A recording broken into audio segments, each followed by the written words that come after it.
Hello, and welcome to the annual end of the year address. Yes, I know it's the first one, but we're going to be doing it every year. Okay?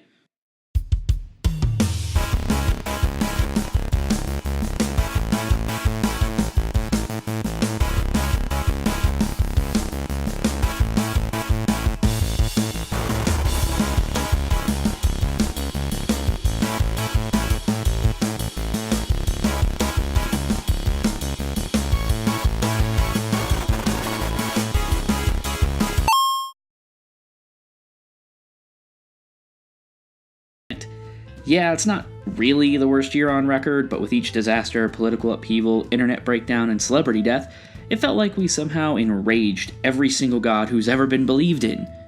Oh, and for the record, if people want to think this year was garbage, there's enough evidence of it, and maybe let them just grieve, yeah? Anyway, what I'd like to use this end-year address for is to tackle something on a higher level than we normally would. While the regular Hidden Levels episodes focus on small details or the impact of a game on game culture, there are some higher concepts that are also worth looking at. And as we sit on the precipice of a new year, I believe now is as good a time as any. So what do I want to talk about on this first one? Escapism. A popular thing that gets passed around from time to time on social media is something along the lines of this. Now, what you see here is just some person completely zombified staring at their phone screen while the world is happening around them. Obviously, the implication of the piece is we spend far too much time looking at devices and become absorbed in virtual worlds, as opposed to living in the real world. To a point, I get this. Too much of anything is a bad thing, including water, so I understand the heart and message behind these kinds of pieces. However, people like this are kind of condescending too. They're these woke folks who think spending a couple of hours in a forest will cure medical depression, and that food should never be modified so that it doesn't kill us, and look down at the rest of us, and they use social media to do it. You know, they probably shouldn't be the bastions of time management, huh? Now, this concept isn't a new thing, of course. Before mobile devices, people were told the internet took them away from the real life. Before that, it was TV. Heck, even books were once considered lazy and distracting. Yet, think about all the things we've accomplished using these different advancements. Today, we can communicate with people all over the world in an instant, provided you have a good broadband connection.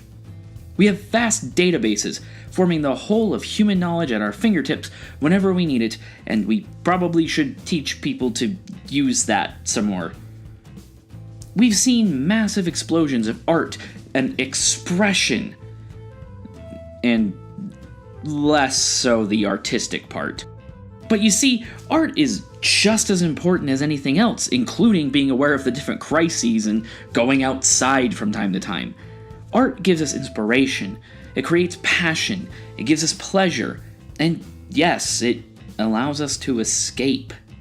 Escapism, by the dictionary definition, is the tendency to seek distraction and relief from unpleasant realities, especially by seeking entertainment or engaging in fantasy. We all do this in our own ways. Some of us play video games, some watch movies, some write, some watch sports. Escapism allows us to put aside the struggles of the day-to-day.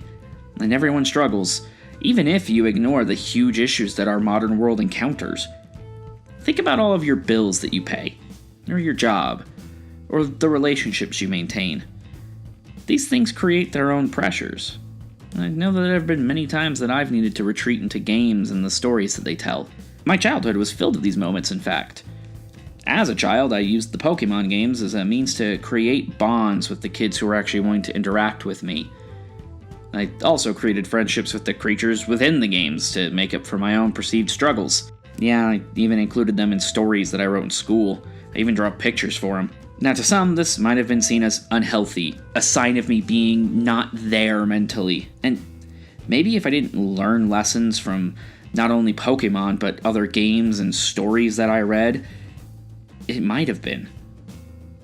But I did learn, and I grew. I became stronger. I became more of myself as a result.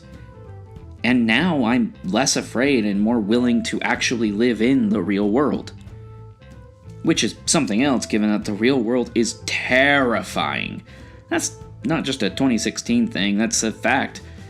In fact, it's been said before that it's dangerous business walking outside your front door. I'm not just relying on anecdotal evidence here either. There's some science behind retreating into good art. At the New School in New York City, a study found that reading fiction can increase the reader's ability to understand what others feel and think. Yes, really. Obviously, this is a fairly limited study, and it found that mostly it pertained to realistic or stories that were more willing to push a boundary and make you uncomfortable, and that's what was really impacting. But it is proof that art can impact us for positives, for good. And you know what? Being completely honest, it's time for games to really start realizing that they can do that. We're all still scared of the censorship wars of the 90s, so we're convinced that video games have no impact on us whatsoever. But they do. I mean, yeah, you're not gonna change your entire worldview by playing some Pac-Man, but this year we got games like Mafia 3 and Watch Dogs 2, and those games put us in the shoes of black Americans and exposed, well, let's face it, white people to those cultures. Even more fantasy-leaning projects have desires to push the envelope and avoid reinforcing stereotypes, such as with Overwatch's cast or some of the more interesting sexual decisions you can take in BioWare games. And even if not every game changes our viewpoints or makes us empathetic, it can recharge our batteries, it can give us strength. I bet even right now, you can think of a game or a movie or a book that had some sort of impact on you that has carried with you your entire life and that you believe makes you a better person than you were before. My mission with these yearly addresses is to leave you all with a thought to take into the new year. And with going into 2017, I want to encourage you all to allow yourselves to escape from time to time. 2017 promises to be a challenge to all of us, regardless of your beliefs, political leanings, or financial status. I mean, it might even be a great year for you, and I personally hope that it is. But there's a good chance that you're going to find yourself struggling at some point, or maybe unsure, or maybe fearful, or maybe you just want to give up. If you find yourself doing that, take some time to escape. Don't let anyone shame you for that. No one can or should be expected to shoulder everything in this world all at once or without respite from that. Take care of yourself. Love yourself. Love a game or some other story. And take joy in those moments. Hold on to them. Through those, you'll likely find the strength to overcome whatever it is that makes you struggle. And I want you to know that you're always going to have a place here on this channel. We're going to stream weekly going into the new year, and we're going to produce extra videos on top of these episodes. And I hope you'll be here for those. And through my little part, and your little part, maybe together we can get through this. So, from myself and Hidden Levels, let me wish you a happy... yeah. Wait, what was that? Did you... Ah!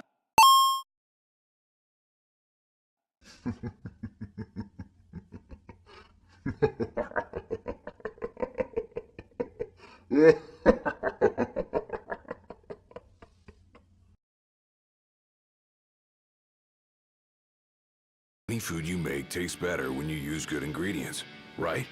Then, if you take something already delicious like cup noodles and add in the finest, freshest ingredients, what do you get? The ultimate flavor experience. So I ask you, Noct, what's your favorite ingredient? Bullshit. That's what I'm talking about.